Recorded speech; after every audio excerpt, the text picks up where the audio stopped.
Hey, how's it going everyone? It's time for another installment of What It Means to Fight, the series where I break down a character's abilities and growth progression to find out what someone would have to go through if they were ever put in a position where they have to fight said character. Today, we're talking about the Child of Prophecy, the #1 hyperactive knucklehead ninja, the 7th Hokage, Naruto Uzumaki.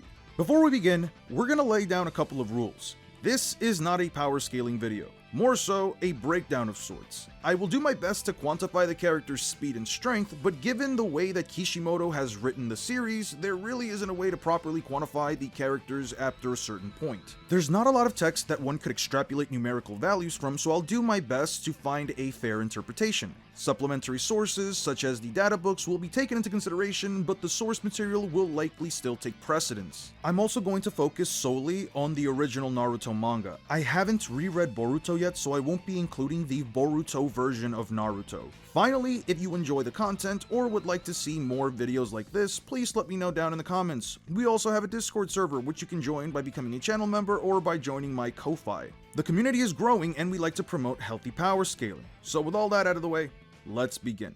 We can't talk about what it means to fight Naruto Uzumaki without bringing back fan favorite Sandbag. He was in the hospital for most of 2024 after pissing off Monkey D. Luffy through actions he performed of his own free will, and I guess technically my personal suggestions. So without further ado, take it away, Sandbag. Hello guys! I wasn't planning on returning after Luffy left me in a coma for the last 6 months, but since Eon went out of his way to beg and grovel, in addition to finally giving me a talking role, how could I turn him down? Eon was kind enough to give me a small synopsis of today's victim. Special guest. Naruto Uzumaki is some random orphan that no one likes. What a loser, am I right? Since I've been granted full autonomy over how I get the target's attention, I decided to kidnap that Teuchi guy from his favorite ramen spot and then made him watch as I served people bowls of ramen with my dirty fingers in the bowl. Oh, and I also dropped some white phosphorus missiles on the leaf while Naruto was asleep. That should probably be enough to get his attention, right, Eon?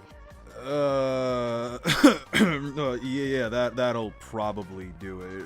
Also, I want to make it clear that I did not beg and grovel, nor did I have anything to do with all of that. War crimes aside, I think I need to establish the beginning of Naruto's journey so we can get a proper idea of how powerful the future 7th Hokage becomes. At the very start of the series, Naruto Uzumaki was not an exceptional ninja by any means. He failed a graduation exam 3 times and couldn't even perform the most basic technique in the ninja handbook, the Shadow Clone Jutsu. After receiving some scumbag advice and stealing the forbidden scroll that was sealed away by the first Hokage, he spent about half a day training in an attempt to master the Shadow Clone Jutsu. Not only did he master this jutsu, but he went ahead and made it his own because the Shadow Clone Jutsu would end up becoming one of the key pillars of Naruto's arsenal. Imagine being able to create a clone of yourself that is solid, which means it can interact with the environment, and then multiplying that by 1,000.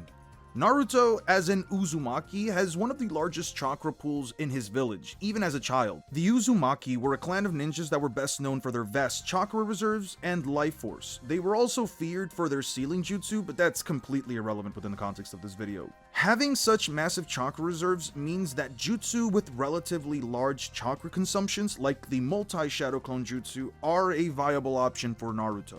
He's also not just a loudmouth kid with a well of untapped potential. He's basically the poster child of the inner demon trope. Inside him lives the walking nuke factory that is the Nine-Tails fox spirit. The largest and strongest of the tailed beasts, Kurama is so powerful that its tails can level mountains and a single tailed beast bomb can wipe away an entire village. I could talk more about Kurama, but we're gonna leave that for later. Right now, all you need to know is that thanks to the Nine-Tails, Naruto also has a pretty damn good healing factor. Wait, hold on. Did you just say walking nuke factory? Sure did. Naruto's arsenal, at least at the start of the series, isn't that vast. While he did use the multi-Shadow Clone Jutsu in the first chapter, it's a technique that he can only bring out when he really needs to protect something. So it's not a jutsu that he can just pull out of his ass whenever he wants. At least throughout a decent portion of the early story. He still has access to the regular Shadow Clone Jutsu, where he makes a couple of clones, and by couple, I mean enough to blow up a giant snake from the inside.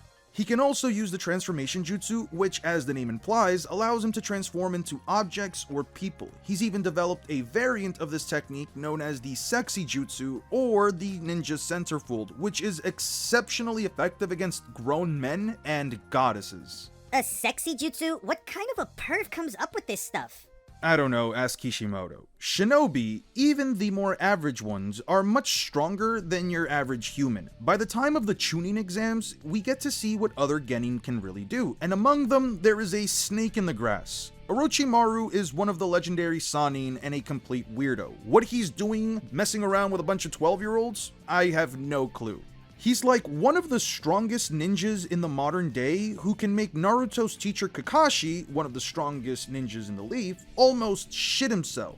Naruto's team was attacked by two giant snakes summoned by Orochimaru, and Naruto beat both of them. He was swallowed by one of these aforementioned snakes, but like I said, he created so many clones he made it pop like a balloon.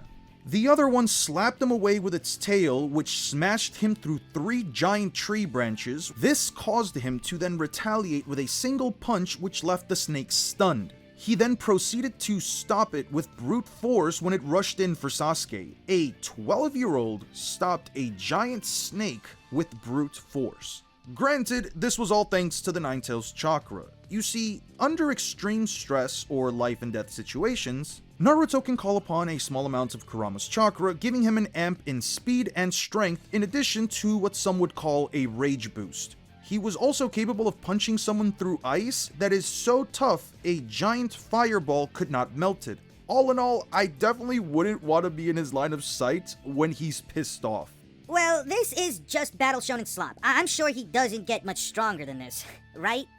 As the Chunin exams progress, Naruto meets his godfather and future mentor Jiraiya, another member of the legendary Sannin. Jiraiya teaches him the fundamentals of the summoning jutsu. Granted, Naruto isn't that great at it. However, he later utilizes it to summon the giant chief toad Gamabunta while in 2 separate life or death situations. One of which happened to be against the one-tailed Shukaku, another walking nuke factory. You see, through some story-related shenanigans, Naruto ends up fighting against a partially transformed Jinchuriki named Gaara. While undergoing a host transformation, Gaara becomes powerful enough to rip straight through large tree branches as he leaps forward, and he can even withstand Sasuke's large fireballs.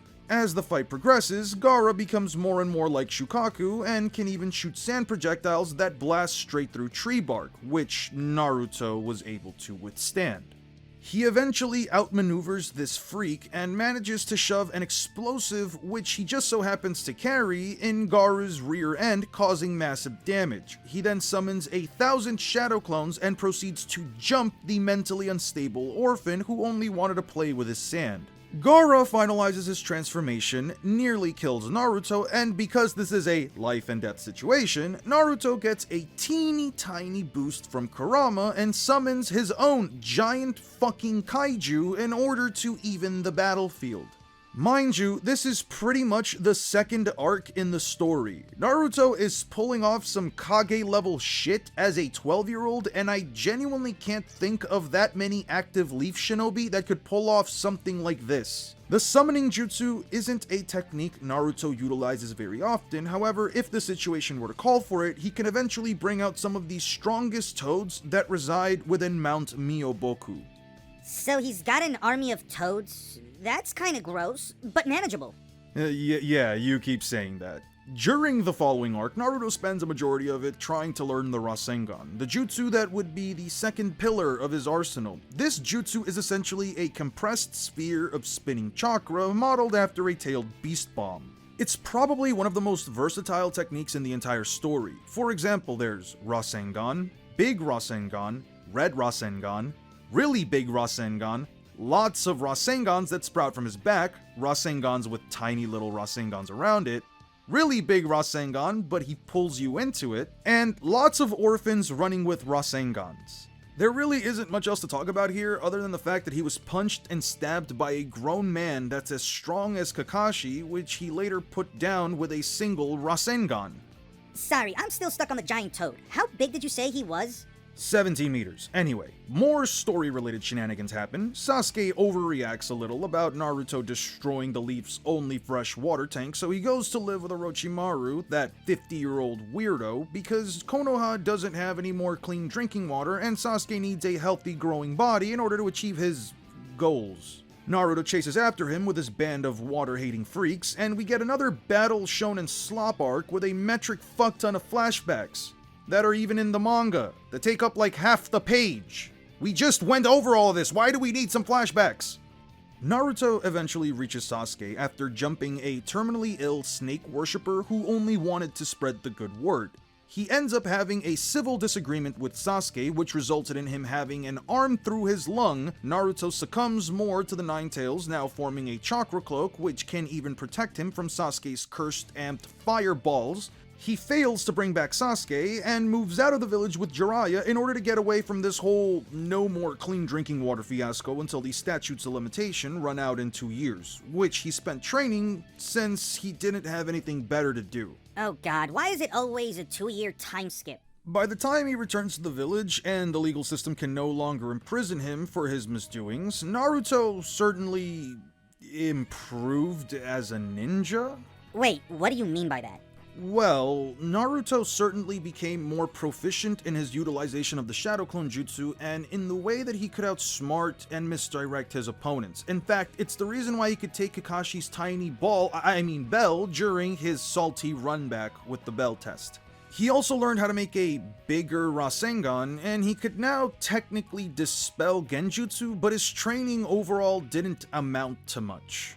He just so happened to run into a weak clone of Itachi Uchiha, and couldn't undo his Genjutsu. Granted, it's not his fault, this is Itachi Uchiha whom we're talking about. He puts down the imposter with his bigger Rasengan, and he fails to use his Nine Tails enhanced brute strength in order to save Gaara, but don't worry, they do eventually get him. Compared to the training and amps he would later gain, Naruto's growth during his time with Jiraiya didn't really amount to much. Although that isn't really necessary when you can make clones of yourself to pile drive your enemy into the ground with a knee drop as the finisher. He does seem more tame than the rubber boy. At this rate, I won't have much to worry about.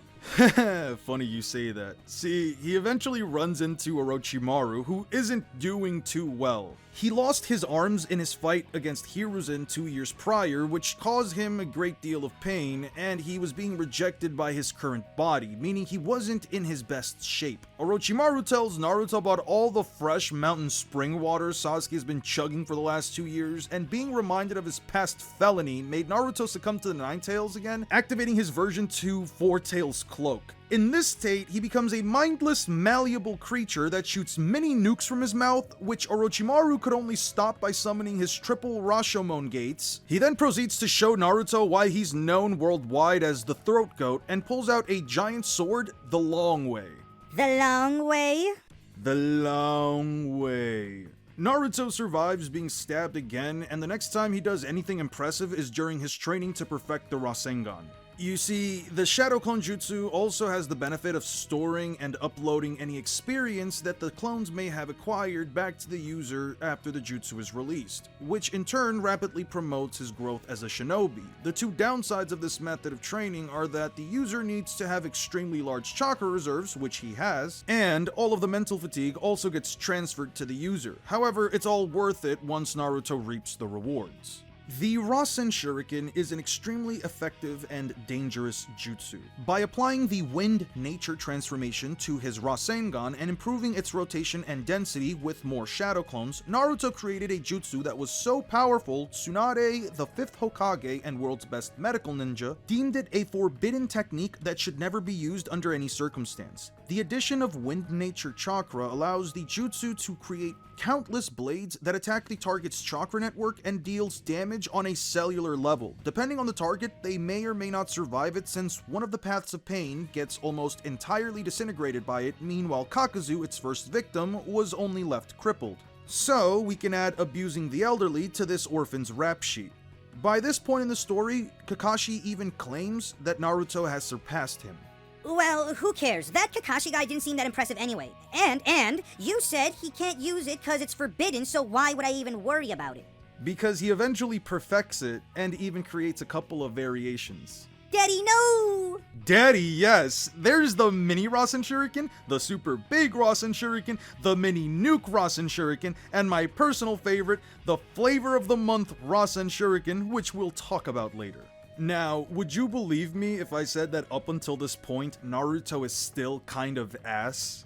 How the hell is he kind of ass? You literally said he has a giant spinning ball of wind blade stuff that can attack you on a cellular level.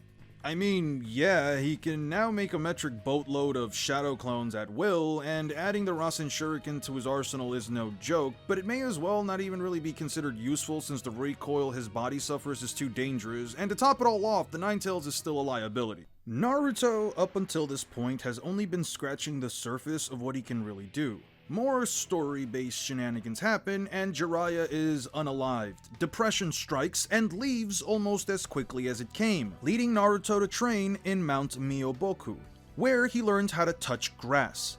In Naruto, touching grass results in one of the biggest and coolest amps in the entire series, Sage Mode. But not bad Sage Mode like Jiraiya, good Sage Mode like Jiraiya. Acquiring Sage Mode is no easy task, because one needs to have the right mixture of neurodivergency, qualities, a large chakra pool, fine chakra control, and the ability to sit around for multiple minutes without moving a single muscle are all necessary in order to achieve this power.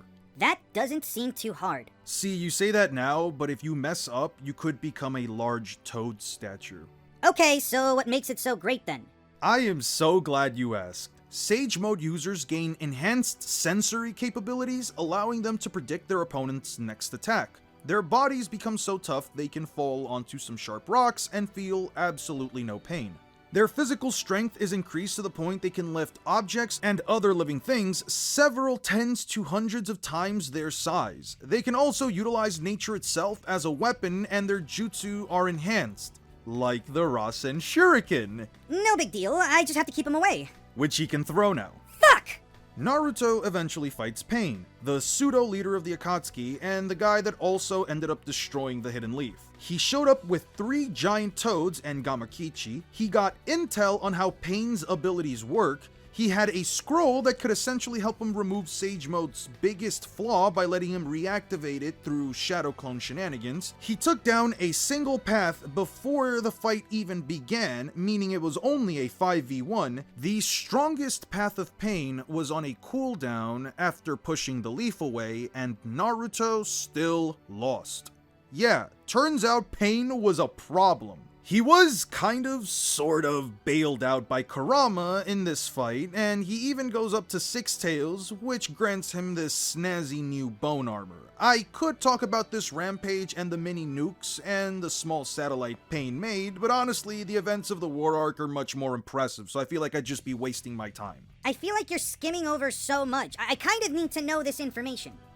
Trust me. Everything that happens during this fight is essentially just a precursor for what happens in the 4th Great Ninja War. As a matter of fact, War Arc Naruto makes Pain Arc Naruto look like a hydrogen bomb versus a much smaller, less destructive bomb.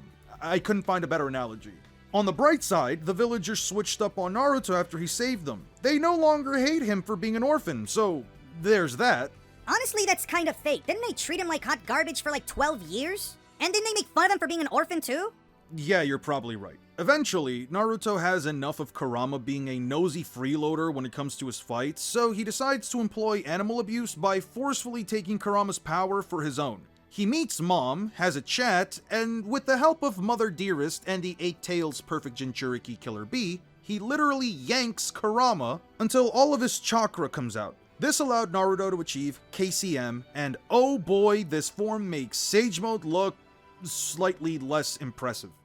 KCM, or Ninetales Chakra Mode, is one hell of a transformation. This chakra cloak offers Naruto an increase in his defenses to the point he can withstand touching lava armor with only minimal injuries. He can now sense hatred in addition to other negative emotions, and he's now able to fully utilize chakra arms, which he can sprout from anywhere in his body, which are great for creating Rasengans. Most notably, Naruto gains a massive amp to his speed and power. He can dodge a top speed punch from the Raikage, who was previously the fastest shinobi in the world, A is stated to move at almost the speed of light in the databooks, and the Japanese translation uses the term light like speed with the kanji gotoki, which is typically used for similes. This means Naruto dodging his top speed punch is anywhere between a light speed to FTL feat, depending on how one chooses to interpret it. Hold on, this guy can also run at the speed of light? Do any of these authors know how fast the speed of light actually is? This does not seem very realistic in the slightest. Yeah, and you're a talking sandbag who commits war crimes. Shut up! Well, this had nothing to do with me, but okay. Naruto single-handedly turned the tide of the war in the Shinobi Alliance's favor once he joined. He took out a large number of white Zetsu with his special assortment of Rasengans. Since he could sense their negative intent, he could easily tell who wasn't on his side and quickly dispatched them. The war arc did a fantastic job at displaying the massive improvements Naruto could undergo in quick succession. Since he could now make a few shadow clones that can also maintain KCM, he could divide and conquer multiple war fronts while also gaining the experience his clones may have acquired. We also got to see his ingenuity in certain fights, like his battle against the Edo 3rd Raikage, whom he defeated by using Sage Mode's danger sense and greater reaction speed in order to perfectly time a counterattack. By this point in the story, Naruto has acquired a level of skill and combat prowess that should be on par, if not greater, than most active elite shinobi and even Kage level fighters. A single shadow clone defeated the aforementioned 3rd Raikage in a one-on-one with some help and intel. This same shadow clone also survived the aftermath of 2 meteors falling on a platoon he was fighting with after one of them was seemingly stopped by Gaara and Inoki. He then went on to create a fuck ton of shadow clones in order to stop Madara Uchiha from sprouting a forest by slamming the growing tree roots with a cornucopia of Rasengans. Naruto eventually runs into white-masked Obito and fights his fellow reanimated Jinchuriki alongside B. The fight is somewhat even until the other Jinchuriki assume host transformation, which leads them to somewhat overpower the duo. Kurama finally decides to put some respect on Naruto's name, and the two finally cooperate, allowing him to achieve his own host transformation in addition to an advanced version of KCM, more commonly referred to as KCM 2, the sequel. Unlike the other tailed beasts, Naruto can form a giant Kurama avatar, kind of like his own personalized Megazord. With it, he absolutely thrashes all of the other tailed beasts relatively easily in an all-out kaiju brawl, which is pretty sick, but how powerful is he? When he achieved KCM2, Kakashi and Might Guy were about to be blown to Kingdom Come by 5-tailed beast bombs. Naruto ran in and flicked away all 5 bombs in a flash, which caused 5 separate mountains to explode. After he forms his avatar, the 5-tailed beasts pulled together their chakra in order to make an even larger bomb, and Naruto cancelled it out by shooting his own tailed beast bomb at a lower angle, causing them to shoot upwards. Meaning, even with only half of Kurama, he's more powerful than 5-tailed beasts, and he's now gained full access to the walking nuke factory. Huh. Maybe kidnapping the ramen guy was a bad idea. Oh, I'm sure he's willing to hear you out before he blasts you with enough force to wipe out a mountain range. Anyway, one thing I haven't talked about is stamina. As the series progresses, Naruto's stamina improves dramatically like his other stats, but it's a bit difficult to properly pinpoint how long he can really fight. You see, one of the initial conditions for using KCM is that while he uses Kurama's chakra to assume and maintain the transformation, Kurama is feeding on his own chakra reserves, which would result in Naruto dying. This would later become a non-issue once he and Kurama gain full cooperation, but before that, he was extremely tired after fighting Itachi, Nagato, the Edo Kage, the Zetsu army, and the reanimated Jinchuriki. The amount of time before his introduction to the war and this first point of exhaustion isn't quantifiable, but he was spamming jutsu out the wazoo. He gets a second wind when Kurama decides to cooperate and only tires out again 2 more times. Once after the Ten Tails causes its cataclysm, and the final time during his final battle with Sasuke. All in all, he did spend about 2 full days fighting while spamming jutsus of various large scale, but it's something worth noting.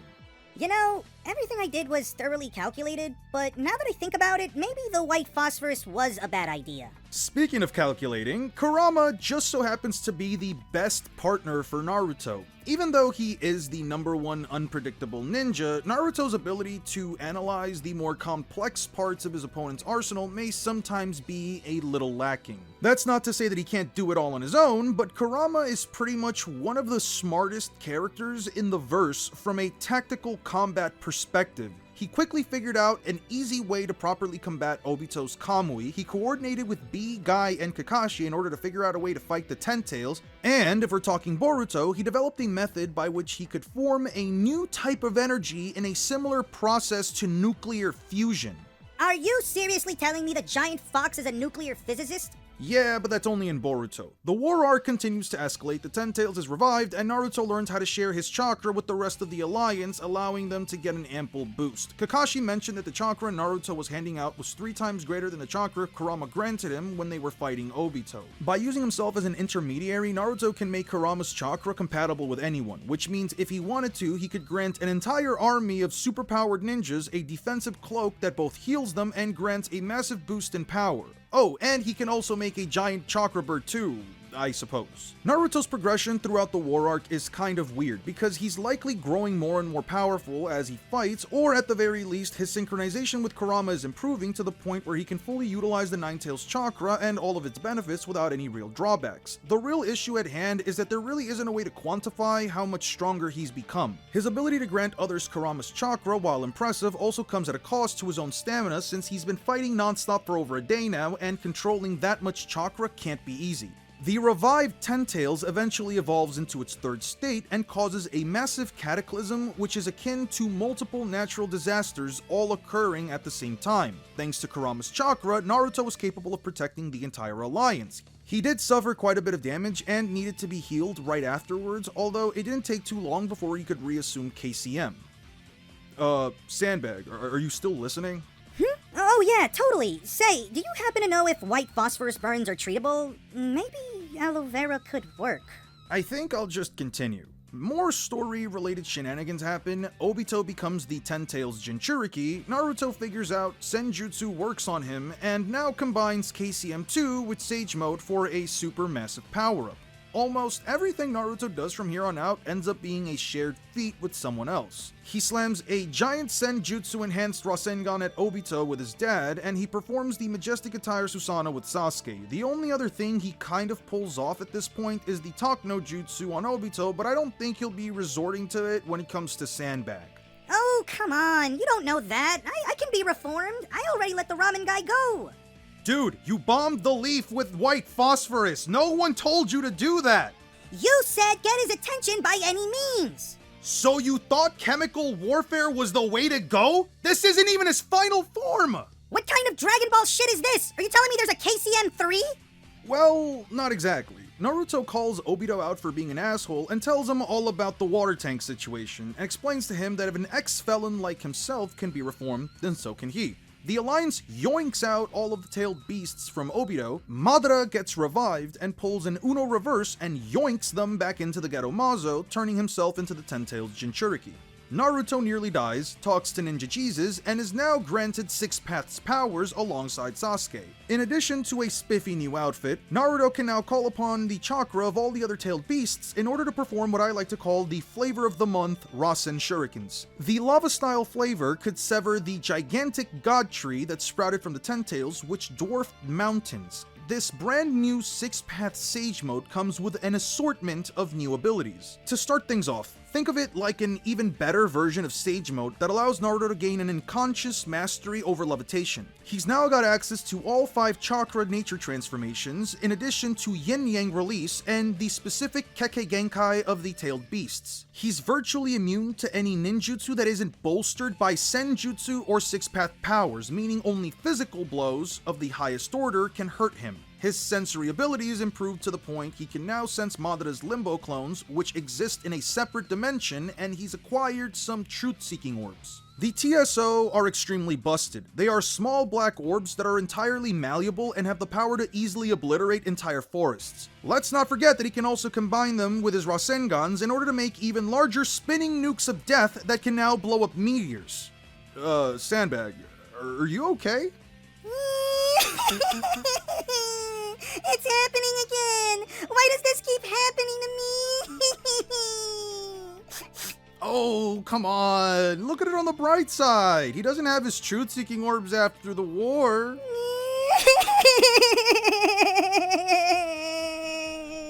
I think I better wrap this one up. Okay, so Madara gets cucked, Kaguya shows up, and Naruto attempts to seduce her with the reverse sexy jutsu. While fighting her alone, he uses boil release to give himself unparalleled physical strength and sends Kaguya flying. He makes thousands of clones to jump Kaguya, who resorts to teleporting to another dimension in order to avoid it. With the help of Sasuke, he's capable of catching Kaguya with the flavor of the month Rasen Shuriken barrage, which destabilizes her.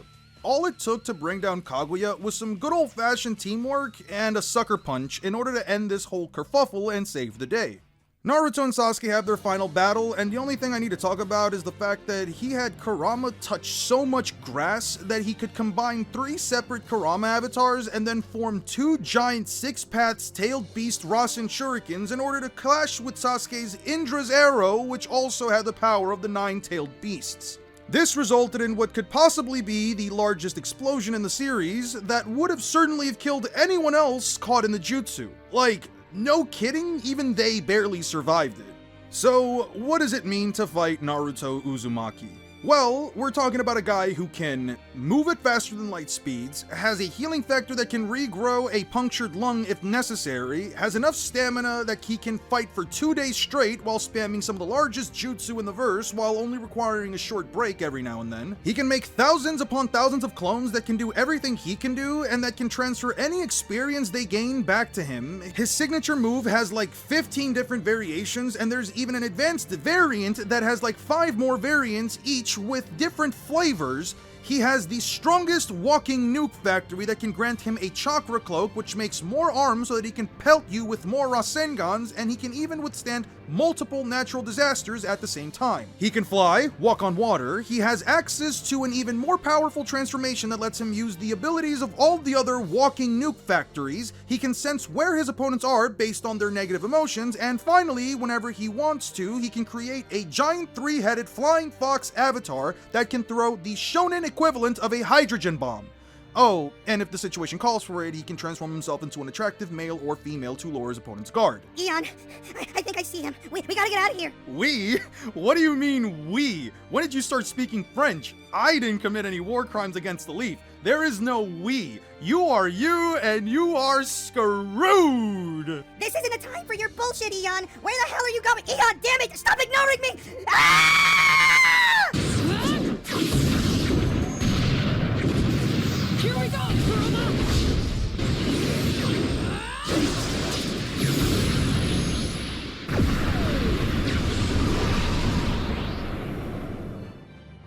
Hey guys, I hope you guys enjoyed the video. Please like and share and subscribe, as it really helps out the channel, and it's good for Sandbag, really helps his morale. I'll catch you all in the next one. I kinda gotta go to the hospital. Peace out.